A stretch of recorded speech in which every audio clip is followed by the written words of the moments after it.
அது ராமச்சந்திரபுரம் அப்படிங்கிற ஊரு. அறுவடை எல்லாம் முடிஞ்சு நெல் எல்லாத்தையும் வயல்ல போட்டு வச்சிருந்தாங்க. பக்கத்து ஒரு வியாபாரியான ரங்கையா அவனுடைய வேலைக்கார சத்யா கூட வந்து வீரையாவோட விளைச்சல பாத்துக்கிட்டு இருந்தான். வீரையா அப்பாவியா கைய கட்டி நின்னுக்கிட்டு இருந்தான். ரங்கையா தராசுல அந்த தானிய மூட்டைய எடை போட்டுக்கிட்டு இருந்தான். என்னப்பா வீரையா, இந்த தடவை விளைச்சல் நல்லா விளைஞ்சிருக்க போலையே. ஆனா என்ன பிரயோஜனம்? தவிடு அதிகமா இருக்கு, அரிசி கம்மியா இருக்கு. அதனால விலை கம்மியா தான் கிடைக்கும். ஐயா அப்படி சொல்லாதீங்க ஐயா. ராவும் பகலும் கஷ்டப்பட்டு விளைய வச்ச விளைச்சலுங்க நல்லா தான் இருக்கு. கொஞ்சம் நல்லா பாருங்க. சீச்சி, இதில் ஈரப்பதம் அதிகமாக இருக்கு. இது காயறதுக்கே பல நாள் ஆகும் போல தெரியுது. வேணும்னா பழகின பழக்கத்துக்காக ஒரு மூட்டைக்கு 5 ரூபாய் கொடுக்கறேன். டேய், சீக்கிரமா இது எல்லாத்தையும் எடை போடு. சரிங்க ஐயா. ஐயா, அந்த கல் கொஞ்சம் பெருசாக இருக்குங்களே. போன வருஷம் வேற கல்லில் கொண்டு வந்தீங்க. என்னடா என் மேலேயே சந்தேகமா? அந்த கல்லில் அரசாங்கத்தோட முத்திரை இருக்கு பாரு. கல் கரையாமல் இருக்கணும்ல, அதுக்கு தான் கொஞ்சம் சாயம் பூசியிருக்கேன். அதான் பெருசாக தெரியுது. உனக்கு விருப்பம் இருந்தா கொடு, இல்லைனா விடு. எனக்கு ஒன்றும் தேவையில்லை. ஐயோ ஐயா, தயவு செஞ்சு கோவப்படாதீங்க. நீங்கள் எடை போட்டு எடுத்துக்கிட்டு போங்க. எதுவாக இருந்தாலும் சரி, எனக்கு பணத்தோட தேவை அதிகமாக இருக்கு. வீரையோட வயல்ல விளைஞ்ச எல்லா விளைச்சலையுமே எடை போட்டு மூட்டை கட்டி வச்சாச்சு. வீரைய எதிர்பார்த்ததை விட 10 மூட்டை கம்மியா தான் இருந்துச்சு. பாவம் வீரைய கிடைச்ச பணத்தை எடுத்துக்கிட்டு போனான். இது எல்லாத்தையும் தூரத்துல இருந்து பாத்துக்கிட்டு இருந்தான் கிருஷ்ணய்யா. கிருஷ்ணய்யா வீட்டுக்கு வந்து திண்ணையில உட்காந்து யோசிச்சுக்கிட்டு இருந்தான். அப்ப லக்ஷ்மி குடிக்கிறதுக்கு தண்ணிய கொண்டு வந்தா. என்னங்க, ஏன் சோகமா இருக்கீங்க? வீரையண்ண அவருடைய விளைச்சலை வித்துட்டாரா? நம்ம விளைச்சலை எப்ப விற்க போறீங்க? வீரையாவோட விளைச்சல் வித்தாச்சு. ஆனா வீரையா ரொம்ப ஏமாந்துட்டான். அந்த ரங்கையா வீரையாவை அநியாயத்துக்கு ஏமாத்திட்டான். என்னங்க பண்ணா? விலை கம்மியா கொடுத்தானா? விலைய மட்டும் அவன் குறைக்கல, எடையையும் குறைச்சிருக்கான்னு தோணுது. அவன் இந்த தடவை கொண்டு வந்த எடைக்கல்லு பார்க்க ரொம்ப வித்தியாசமா இருந்துச்சு. அது பார்க்கறதுக்கு ஒரே மாதிரி இருந்தாலும் எடை கூட தான். வீரையாவோட விளைச்சல்ல 10 மூட்டை எடை கம்மியாயிடுச்சு. ஏழைங்களோட கஷ்டத்தை எதுக்கு தான் இப்படி கொள்ளையடிக்கிறாங்களோ? ஐயோ பாவம், உங்களால எதுவும் கேட்க முடியலையா? கேட்டா சும்மா விடுவானா? அது அரசாங்க முத்திரை இருக்கிற கல்லுன்னு சொல்றான். அவன்கிட்ட பணமும் இருக்கு, அதிகாரமும் இருக்கு. அதை வச்சுதான் அவன் வீரையாவை ஏமாத்திட்டான். ஆனா என்ன அவனால ஏமாத்த முடியாது? நாளைக்கு என்கிட்ட வருவான் இல்ல, அவனுக்கு நான் பாடத்தை கத்து கொடுக்கறேன். என்ன பண்ண போறீங்க? சண்டை போட போறீங்களா? வேண்டாங்க, அவங்க பட்டணத்து ஆளுங்க. சண்டை போட மாட்டான் லக்ஷ்மி. சண்டை போட்டு அவனை ஜெயிக்க முடியாது. அந்த ரங்கையாவுக்கு பணத்தாசை அதிகம் இல்லையா? அதை வச்சே அவனை மடக்கலான்னு இருக்கேன். நீ ஒன்று பண்ணு, எங்கள் தாத்தா காலத்து தராசு வீட்டில் இருக்குல்ல, அதை கொஞ்சம் கொண்டு வா. அப்படியே கொஞ்சம் சில்லறை காசையும் எடுத்து வையே. அடுத்த நாள் காலையில கிருஷ்ணா அவனுடைய விளைச்சலுக்கு பக்கத்துல உட்காந்துக்கிட்டு இருந்தான். அப்போ ரங்கையா சத்யா 2 பேருமே அங்க வந்தாங்க. என்ன கிருஷ்ணய்யா, தயாரா இருக்கியா? வீரையாவோட விளைச்சலை விட உன்னோட விளைச்சல் நல்லா இருக்கு. ஆனாலும் மூட்டைக்கு 5 ரூபாய் தான் தருவேன், மேலே கிடைக்காது. ஏதோ நீங்க என்ன கொடுக்குறீங்களோ அதை வாங்கிக்க போறாங்க ஐயா. ஆனா ஒரு சின்ன கோரிக்கை இருக்கு. என்ன அது? பணம் இப்பவே வேணுமா? நான் சாயந்தரமா கொடுக்கறேன். பணத்தை நீங்க சாயந்தரம் கொடுத்தாலே போதுங்க ஐயா. ஆனா எடை போடும்போது மட்டும் நியாயமா போடணும். நீங்க வச்சிருக்கிற கல்லு மேல எனக்கு நம்பிக்கை இல்லை. டேய், என்ன திமுறா? என்னோட கல்லு மேல உனக்கு சந்தேகமா? இது பட்டணத்துல அரசாங்க முத்திரை போட்டு கொண்டு வந்தது, வேணும்னா பாரு. ஐயோ, கோவப்படாதீங்க ஐயா. நான் உங்களை அவமானப்படுத்த சொல்லலை. மனசுல சந்தேகம் இருந்தா அதை தீர்த்துக்கிறது நல்லது இல்லைங்களா? நாம ஒரு ஒப்பந்தத்துக்கு வருவோம். ஒப்பந்தமா? என்ன ஒப்பந்தம்? வர வர நாக்கு ரொம்ப நீளுது போலையே. உங்க கல்லோட இடம் மட்டும் சரியா இருந்துச்சுன்னா விளைஞ்ச விளைச்சல் மொத்தத்தையும் இலவசமா கொடுக்கறேன். 1 ரூபாய் கூட வேண்டாம். இலவசமாவா? இவனுக்கு என்ன பைத்தியமா பிடிச்சிருக்கு? என் எடைக்கல்லோட எடை அதிகம்னு இவனுக்கு தெரியாதில்ல, பாவம். சரி, நான் ஒத்துக்கிறேன். ஆனா எடைக்கல்லோட எடை தப்புன்னு நிரூபணமானா? தப்புன்னு நிரூபணமாச்சுன்னா நீங்க மூட்டைக்கு 10 ரூபாய் கொடுக்கணும். அதாவது 2 மடங்கு அதிகம். அதோட வீரையாவுக்கான நஷ்ட ஈடையும் கொடுக்கணும். ஒத்துக்கிறீங்களா? சரிடா சரி, ஒத்துக்கறேன். இப்ப கல்லை எப்படி சோதிச்சு பாப்ப? இன்னொரு கல்லு கொண்டு வரியா? வேற கல்லு வேண்டாங்க ஐயா. உங்க கல்லோட எடைக்கு ஏத்த பொருள் என்கிட்ட இருக்கு. அதை போட்டு எடை பார்க்கலாம். என்ன அது? பணங்க ஐயா, சில்லறை காசு. என்ன பணமா? ஆமாங்க ஐயா, நீங்க வியாபாரியாச்சே, உங்ககிட்ட கணக்குப்படி தானே பணம் இருக்கும். 10 கிலோ எடை இருக்கிற வெள்ளிக்காசை கொண்டு வந்து ஒரு பக்கமா வைங்க, இன்னொரு பக்கத்துல அந்த எடைக்கல்ல வைங்க. ரெண்டுமே சமமா இருந்தா நீங்க ஜெயிச்சா மாதிரி. ஒருவேளை உங்க கல்லு எடை கூடனா நீங்க தோத்துடுவீங்க. ரங்கையா இப்போ இக்கட்டுல மாட்டிக்கிட்டான். ஆனா வெளியில மட்டும் தைரியமா இருக்கிற மாதிரி நடிச்சான். அப்ப நான் 10 கிலோ சில்லறை காசை வச்சா அந்த கல்லு கீழே இறங்கிடும். அப்புறம் கிருஷ்ணய்யா பணத்தை விட கல்லோட எடை அதிகம் அப்படின்னு சொல்லிடுவானு. இதுல இருந்து தப்பிக்க என்ன பண்ணலாம் அப்படின்னு யோசிச்சுக்கிட்டு இருந்தான். அப்போ சத்யா ரகசியமா, ஐயா இது ஆபத்துங்க ஐயா, கல்லோட எடை கூட இருக்கு, மாட்டிப்போம். நீ சும்மா இருடா, நான் பார்த்துக்கறேன். சரி கிருஷ்ணய்யா, என்கிட்ட ஒரு 1000 வெள்ளிக்காசு இருக்கு. அதோட எடை எப்படியும் 10 கிலோ இருக்கும். நான் எடை போட்டு காமிக்கிறேன். ஊரோட தலைவரான தர்மையா அப்புறம் மத்த விவசாயிங்க எல்லாருமே அங்க வந்தாங்க. எல்லாருக்கும் முன்னாடி தராசு இருந்துச்சு. ஐயா நீங்க தான் இப்ப நடுவரா இருக்கீங்க. ரங்கையா அவர்கிட்ட இருக்கிற 1000 வெள்ளிக்காசை எண்ணி ஒரு மூட்டையில கட்டி வச்சிருக்காரு. அது சரியா 10 கிலோ இருக்கான். இதோ இதுல சரியா 1000 வெள்ளிக்காசு இருக்கு. அத ஒரு பக்கம் தராசுல வைங்க. அவர்கிட்ட இருக்கிற கல்லை கொண்டு வந்து இன்னொரு பக்கம் வைங்க. சத்யா ஒரு தயக்கத்தோடவே கல்ல கொண்டு வந்து தராசுல வச்சான். எல்லாருமே ஆர்வமா பாத்துக்கிட்டு இருக்கும்போது தராசுல கல்லு வச்சிருந்த பகுதி கீழே இறங்கிடுச்சு. அதோட முள்ளு கீழே வந்துச்சு. காசு இருக்கிற பகுதி மேல இருக்கு. அதாவது கல்லோட எடை கூடுதலா இருந்துச்சு. பாத்தீங்களா ஐயா, கல்லு கீழே போயிடுச்சு, பணம் மேலே ஏறி இருக்கு. அப்படின்னா என்ன அர்த்தம்? இதுல என்ன இருக்கு? என்னுடைய கல்லோட எடை சரியா தான் இருக்கு. உன்னோட காசு தேஞ்சு போயிருக்கலாம், அதனால எடை குறைஞ்சி மேலே போயிருக்கும். காசு தேஞ்சு போகலங்க ஐயா, காசு சரியா தான் இருக்கு. ஆனா உங்க கல்லு தான் எடை கூடுதலா இருக்கு. நீங்களே பாத்தீங்க தானே ஐயா, இந்த கல்லு எடை கீழே போயிருக்கு. அப்படி இருக்கும்போது இந்த கல்லை வச்சு எல்லாத்தையும் எப்படி இவர் எடை போட்டு வாங்குவாரு? அதானே, எடைக்கல்லுக்கு சரிசமமா இருக்கிற காசை வச்சும் இந்த கல்லு கீழே போகுது அப்படின்னா இந்த கல்லுல ஏதோ தப்பு இருக்கு. என்ன ரங்கையா, கூடுதலா இருக்கிற எடைக்கல்லை வச்சு எங்க ஊர் விவசாயிங்களை ஏமாத்த பாக்குறியா? எதுக்குங்க ஏழைங்க வயிற்றுல அடிக்கிறீங்க? இல்ல இல்ல இல்ல, காத்து இந்த பக்கமா வீசினதால தராசு பொய் சொல்லி இருக்கு. தராசு பொய் சொல்லலங்க ஐயா, நீங்க தான் பொய் சொல்றீங்க. வேணும்னா நான் நிரூபிக்கட்டுமா? உங்க எடைக்கல்லு எடை அதிகம்னு என் தாத்தா காலத்துல பயன்படுத்தின எடைக்கல்லு என்கிட்ட இருக்கு. கிருஷ்ணய்யா லக்ஷ்மியை கூப்பிட்டதும் லக்ஷ்மி வீட்ல இருக்கிற ஒரு பழைய எடைக்கல்ல கொண்டு வந்தான். அந்த எடைக்கல்ல ஒரு பக்கத்துல வச்சு பணமூட்டையை இன்னொரு பக்கத்துல வச்சப்போ ஆச்சரியம். அது என்னன்னா ரெண்டுமே இப்போ சமமா நின்னுக்கிட்டு இருந்துச்சு. பாத்தீங்களா, இதுதான் எடைக்கல்லு. எடைக்கல்லு பணத்தோட எடைக்கு சரியா இருக்கு. ஆனா உங்க எடைக்கல்லு கீழே தானே இறங்குச்சு. அப்படின்னா இத்தனை நாளா எங்க எல்லாரையும் நீங்க ஏமாத்தி இருக்கீங்க. டே திருட்டு பயலு, அப்படின்னா இத்தனை நாளா நீ என்னை ஏமாத்துனியா? ரங்கையோட வண்டவாளம் தண்டவாளம் எரிச்சு ஊஜனுங்க எல்லாரும் அவனை பார்த்து கோவமா இருந்தாங்க. அப்ப தர்மையா ரொம்ப கோவமா, என்ன ரங்கையா, ஏழைங்களை ஏமாத்த பார்த்தல்ல, அதுக்கு தான் தோத்து போய் நிக்கிற. இப்ப பந்தயத்துல நீ தோத்துட்ட. இப்போ கிருஷ்ணய்யாவோட நெல் மூட்டைகளை நீ மூட்டைக்கு 10 ரூபாய் கொடுத்து வாங்கணும். அப்புறம் வீரையா மற்ற விவசாயிங்களை எந்த அளவுக்கு ஏமாத்தி இருக்கியோ அவங்க எல்லாருக்கும் நீ நஷ்ட ஈட கொடுக்கணும்.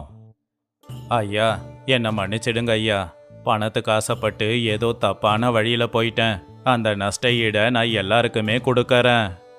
ரங்கையா, ஒரு ஏழை விவசாயியோட வயிற்றுல அடிக்க பார்க்காதீங்க. அந்த பாவம் உங்களை சும்மா விடாது. இனியாவது நேர்மையா இருங்க. ரங்கையா அவன் தப்பு பண்ணதுக்கு அவன் கிட்ட இருக்கிற பணத்தை ஊர் மக்களுக்கு நஷ்ட ஈடா கொடுத்தான். கிருஷ்ணய்யாவோட விளைச்சலுக்கு 2 மடங்கு அதிகமா விலை கொடுத்து ஊஜனுங்க முன்னாடி தலையை குடிஞ்சுக்கிட்டு தப்பு பண்ணதை தெரிஞ்சுக்கிட்டு அவன் அங்கிருந்து போயிட்டான். அன்னைக்கு சாயந்தர நேரம் கிருஷ்ணய்யா, வீரையா, லக்ஷ்மி எல்லாருமே சந்தோஷமா இருந்தாங்க. அப்ப வீரையா கிருஷ்ணய்யாவோட கைய பிடிச்சி அழுதுகிட்டே, கிருஷ்ணய்யா, நீ மட்டும் இல்லைன்னா நான் நடுத்தெருவுக்கு வந்திருப்பேன். உன்னோட புத்திசாலித்தனம் தான் இன்னைக்கு என்னை காப்பாத்தி இருக்கு. நான் எதுவும் இதில் பெருசா பண்ணல வீரையா. தப்பு நடக்கும்போது வேடிக்கை பார்க்கக்கூடாது, அதை தட்டி கேட்கணும். அப்பதான் தப்பு செய்கிறவனுக்கு பயம் வரும். ரங்கையாவுக்கு பணத்து மேலே அதிக ஆசை இருந்ததால தான் அவன் இன்னைக்கு தோத்து போயிட்டான். என் புருஷன் ரொம்ப புத்திசாலி.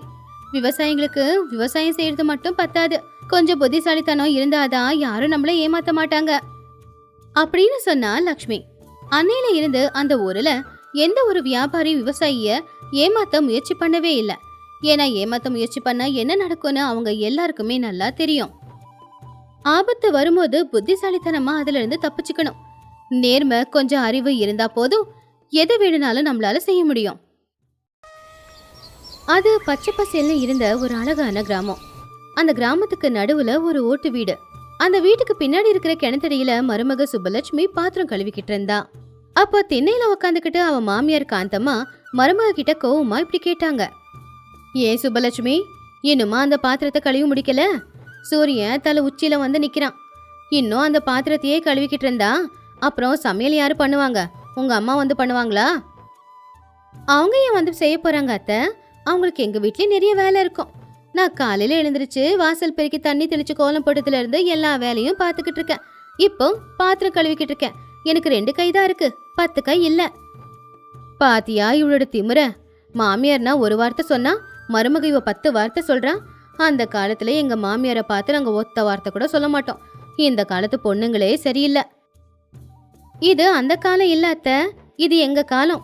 நான் ஒன்னும் வேலை செய்யாம தப்பிச்சுக்கிட்டு போலியே. செய்யற வேலையையும் குறை சொல்லிக்கிட்டு இருந்தா அது எப்படி?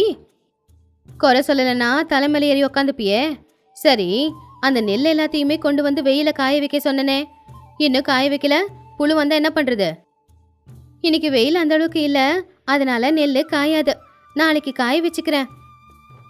நாளைக்கா? நான் சொன்னது இன்னைக்கு. நான் சொல்றத நீ செஞ்சுதான் ஆகணும், இல்லைன்னா இந்த வீட்டுல உனக்கு சோறு தண்ணி கிடைக்காது.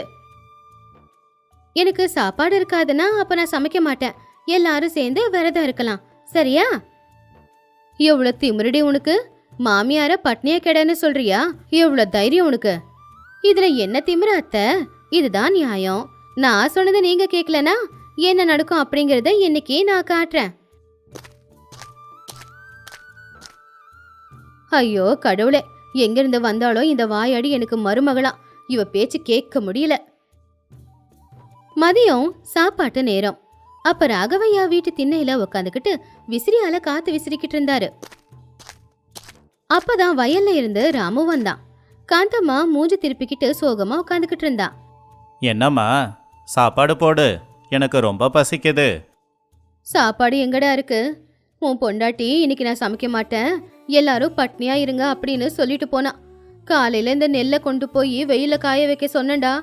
என்னால முடியாது, வேணும்னா நீங்களே காய வச்சுக்கோங்க அப்படின்னு சொன்னா. என்னது, அப்படியா சொன்னா? சுப்புலக்ஷ்மி, சுப்புலக்ஷ்மி, வந்துட்டீங்களா? முகம் கழுவிட்டு வாங்க, சாப்பாடு போடுறேன். அதெல்லாம் அப்புறம். அம்மா என்ன இப்படி சொல்றாங்க? நீ சமைக்க மாட்டேன்னு சொன்னியா? நான் அப்படி சொல்லவே இல்லைங்க. அத்தை தான் நான் சொல்ற வேலையை நீ செய்யலனா உனக்கு சோறு கிடையாதுன்னு சொன்னாங்க. எனக்கே சாப்பாடு இல்லைனா நான் எல்லாருக்கும் ஏன் சமைச்சு கொடுக்கணும்? அதான் நான் சமைக்கல.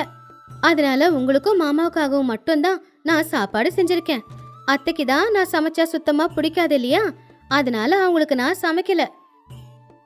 ஏண்டி, அப்ப சாப்பாடு செஞ்சியா? என்கிட்ட சொல்லவே இல்ல. நீங்க தான் என் மேல கோவமா இருந்தீங்களா அத்தை? கோவமா இருந்தவங்க கிட்ட போய் பேசக்கூடாதுன்னு பெரியவங்க சொல்லிருக்காங்களே. அப்பாடா, ஏதோ ஒன்று, சீக்கிரம் பரிமாறுமா, பசி தாங்க முடியாம தவிக்கிறேன். காந்தம் வா, வந்து உக்காரு, எல்லாரும் ஒன்னாவே சாப்பிடலாம். இவ சமைச்சதை நான் சாப்பிடணுமா? சரி சரி, என் புள்ள கஷ்டப்பட்டு உழைச்சிட்டு வந்திருக்கான், அவனுக்காக நான் சாப்பிடுறேன். எங்க அம்மா கூட ஏன்டி சண்டை போடுற? கொஞ்சம் பொறுமையா இருக்கலாம்ல. நீங்க வேற சும்மா இருங்க. அவங்க நம்ம குடும்பத்தை கெடுக்க பாக்குறாங்க. நான் எந்த அளவுக்கு கூட இல்லைன்னா நாளைக்கு நான் இந்த வீட்டை விட்டு வெளியில தான் போகணும். அன்னைக்கு சாயந்தர நேரம் காந்தம்மா பக்கத்து வீட்டு ரங்கம்மா கூட உட்காந்துக்கிட்டு பேசிக்கிட்டு இருந்தா. ரங்கம்மாவுக்கு மத்தவங்க வீட்டில் நெருப்பு கொளுத்தி போடுறதுன்னா ரொம்ப பிடிக்கும். என்ன காந்தம்மா, உன் மருமகளோட குரல் இப்பெல்லாம் அதிகமா கேட்டுக்கிட்டு இருக்கு. கொஞ்ச நேரத்துக்கு முன்னாடி கூட ஏதோ சத்தமா சொல்லிக்கிட்டு இருந்தா போல. என்ன பண்றது ரங்கம்மா, எல்லாம் என் தலையெடுத்து. அந்த திமிரு பிடிச்சவ என் தலையில ஏறி உக்காந்துருக்கா. நான் எந்த வேலை சொன்னாலும் எதிர்த்து பேசுறா. அடுத்த வாரம் எங்க அம்மா வீட்டுல விசேஷம், போலான்னு தோணுது. ஆனா இந்த பொண்ணை நம்பி வீட்டை விட்டுட்டு போகவும் பயமா இருக்கு. ஆமா ஆமா, நீ வீட்ல இல்லனா அப்புறம் வீட்டோட அதிகாரம் அவளுக்கு சொந்தமாயிடும். பீரோ சாவியை மட்டும் கையில கொடுத்துறாத. சரி, அந்த பொண்ணு அவங்க அம்மா வீட்டுக்கு போகணும்னு எதுவும் கேட்கலையா? கேட்டா. அடுத்த பௌர்ணமிக்கு போகணும்னு சொன்னான். ஆனா நான் போக விட மாட்டேன். அவ போயிட்டா வீட்டு வேலை எல்லாத்தையும் யார் செய்வாங்க? நான் வேற எங்க அம்மா வீட்டுக்கு போக வேண்டாமா? அனுப்பாத. அவ இங்க உன்ன வேலை செய்ய வச்சுட்டு அவ அவங்க அம்மா வீட்டுல போய் சுகமா இருந்துட்டு வரலான்னு நினைப்பா. பேசாம ஒண்ணு பண்ணு, நீ உடம்புக்கு முடியலன்னு படுத்த படுக்கையா படுத்துரு. அப்ப உன்னை பாத்துக்கிறதுக்காகவே அவ இங்க இருக்கணும்ல. இது நல்ல யோசனை ரங்கம்மா. இந்த யோசனை எனக்கு வரலையே. நாளைக்கே என் நாடகத்தை ஆரம்பிச்சிடுறேன். இடுப்பு வலின்னு படுத்த படுக்கை ஆயிடுறேன். அப்புறம் அவ பிறந்த வீட்டுக்கு எப்படி போறான்னு நான் பாக்குறேன். அடுத்த நாள் காலையில சுப்புலட்சுமி வீட்டு வேலை செஞ்சுக்கிட்டு இருக்கும்போது காந்தம்மாவோட அறையில இருந்து முனகல் சத்தம் கேட்டுச்சு.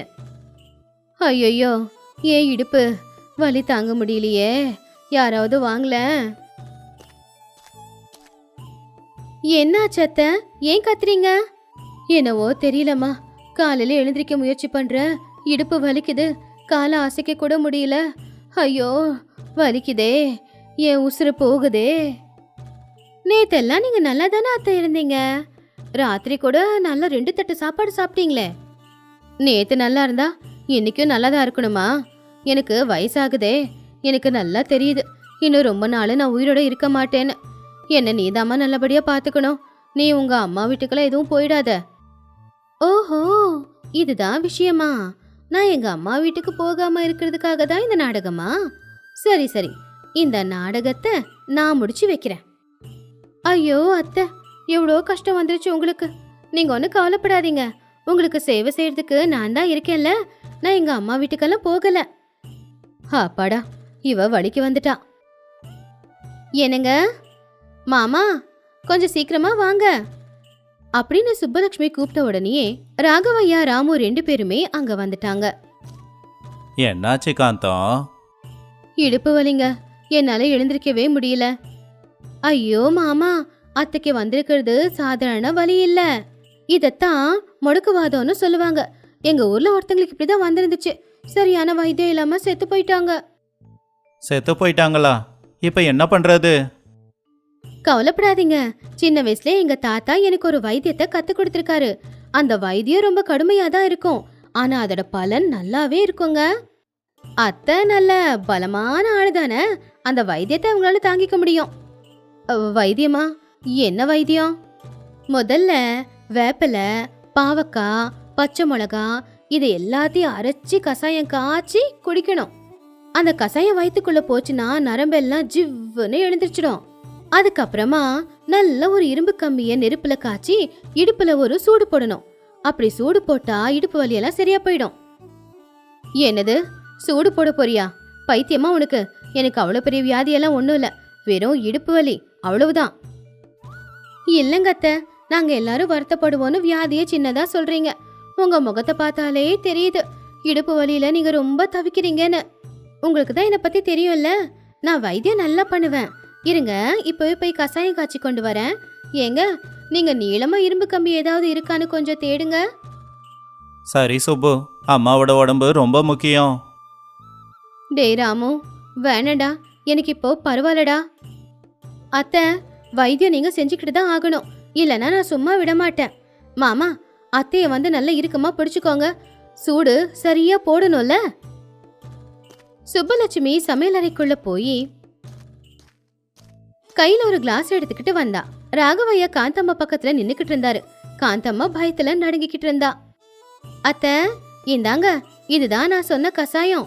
இத குடிச்சா ஜன்மத்துக்கு இடுப்பு வலி வரவே வராது. எங்க வாயை தரங்க. வேண்டாமா, அப்புறம் எனக்கு வாந்தி வந்துடும். வாந்தி வந்தா பரவாயில்ல அத்தை. ஐயோ, எனக்கு வேணாமா, என்ன கொல்ல பாக்குறீங்களா அப்படின்னு சொல்லி காந்தம்மா பயத்துல ஒரு நொடியில கட்டில விட்டு கீழே இறங்கி வேகமா வெளியில ஓடி வந்துட்டாங்க. அத்தை, இருங்க அத்தை, இன்னும் நீங்க மருந்து குடிக்கவே இல்ல. ஓடாதீங்க, இடுப்பு வலி அதிகமாயிட போகுது. எனக்கு இடுப்பு நல்லாதான் இருக்கு, எனக்கு எந்த வியாதியும் இல்ல, உன் வைத்தியமும் எனக்கு தேவையில்லை. காந்தம்மா எழுந்துச்சு வேகமா வெளியில ஓடி துளசி மாட பக்கத்துல நின்னுக்கிட்டு இருந்தாங்க. அதை பார்த்து ராகவையா ராமு 2 பேருமே ஆச்சரியப்பட்டாங்க. என்ன காந்தம், உடம்புக்கு முடியலன்னு சொன்ன, இப்ப சின்ன பசங்க மாதிரி ஓடுறியே? ஆ அது அது அந்த வைத்தியத்துக்கு பயந்து வலி பறந்து போச்சு. பாத்தீங்களா அத்தை, என் வைத்தியம் எப்படி வேலை செய்யுதுன்னு? நீங்க மருந்து குடிக்காமையே வலியெல்லாம் போயிடுச்சு. இதுக்கு பேருதான் பய வைத்தியம். ஓ, அப்ப இவ்வளோ நேரம் பண்ணது நாடகமா? நான் நடிக்கலங்க, உங்க அம்மா தான் என்ன பிறந்த வீட்டுக்கு அனுப்பாம இருக்கிறதுக்காக இடுப்பு வலின்னு நடிச்சாங்க. அதுக்கு தான் நான் வைத்தியம் செஞ்சேன். கண்டுபிடிச்சிட்டியா? ஆமா, நீ போயிட்டா அப்புறம் வீட்டு வேலையெல்லாம் யார் பாக்குறது? அதான் ரங்கம்மா கிட்ட கேட்டு இப்படி பண்ண. அத்தை, அம்மா வீட்டுக்கு போய் நிரந்தரமா தங்கிட போறேனா? 4 நாள் தங்கிட்டு வர போறேன். அதுக்கா இவ்வளவு பெரிய நாடகத்தை ஆடுறீங்க? நம்ம 2 பேருக்குள்ள ஒரு புரிதல் இருந்துச்சுன்னா 3வதா யாரும் ஒருத்தங்க நமக்குள்ள வரமாட்டாங்கல்ல. நீங்க என்ன பொண்ணா பாத்தீங்கன்னா நான் உங்களை அம்மாவை பார்க்க போறேன். நான் திமிரு பிடிச்ச பொண்ணுதான், ஆனா பாசமா சொன்னா கேட்டுப்பேன். என்கிட்ட அதிகாரத்தை காட்டுனா அப்புறம் நான் யாருங்கிறத காட்டுவேன் அப்படின்னு சுப்பலட்சுமி சொன்னது கேட்டு ராகவையா சிரிச்சுக்கிட்டே நல்ல பாடம் தான் கத்து கொடுத்துருக்கேன்னு மருமகளை பாராட்டினாரு. இனிமேலாவது உன் மனசை மாத்திக்கோ அப்படின்னு பொண்டாட்டிய திட்டினாரு. சரிங்க, என்ன மன்னிச்சிடுங்க. சுப்பலட்சுமி, அந்த கசாயத்தை தூக்கி ஊத்திடு. நாளைக்கு காலையிலேயே நீ உன் பிறந்த வீட்டுக்கு கிளம்பலாம். சந்தோஷம் அத்தை. போறதுக்கு முன்னாடி உங்களுக்கு பிடிச்ச மாதிரி பலகாரம் எல்லாத்தையுமே செஞ்சு வச்சுட்டு தான் போறேன். சுப்பலட்சுமி பிறந்த வீட்டுக்கு போறதுக்காக மாட்டு வண்டியில ஏற வந்தப்போ காந்தம்மா வெளியில வந்து அவளை வழி அனுப்பி வச்சா. என்ன காந்தம்மா, உன் மருமக பிறந்த வீட்டுக்கு கிளம்புறா போல, உன் இடுப்பு வலி என்னாச்சு? என் மருமக செஞ்ச வைத்தியத்துல ஒரு நொடியில அந்த இடுப்பு வலி எல்லாம் போயிடுச்சு ரங்கம்மா. இனிமே நீ எங்க வீட்டுக்கு வராத. என் மருமக தங்கம், அவளை எப்படி பாத்துக்கணும்னு எனக்கு தெரியும். நீ இங்கிருந்து கிளம்பு. ரங்கம்மாவோட முகமே வாடி போச்சு. ராகவையா ராமு 2 பேருமே சுப்பலட்சுமிய அனுப்பி வச்சாங்க. காந்தம்மா சந்தோஷமா மருமகளை அனுப்புனா. அன்னையில இருந்து மாமியார் மருமகளுக்கு எந்த ஒரு பிரச்சனையும் வரவே இல்லை. இந்த கதையில இருக்கிற நீதி என்னன்னா, மருமக மாமியார் 2 பேரும் ஒருத்தங்க புரிஞ்சுக்கணும். அவங்களுக்கு நடுவுல ஒரு புரிதல் இருந்துச்சுன்னா அந்த குடும்பத்துல எப்பவுமே எந்த பிரச்சனையும் வராது.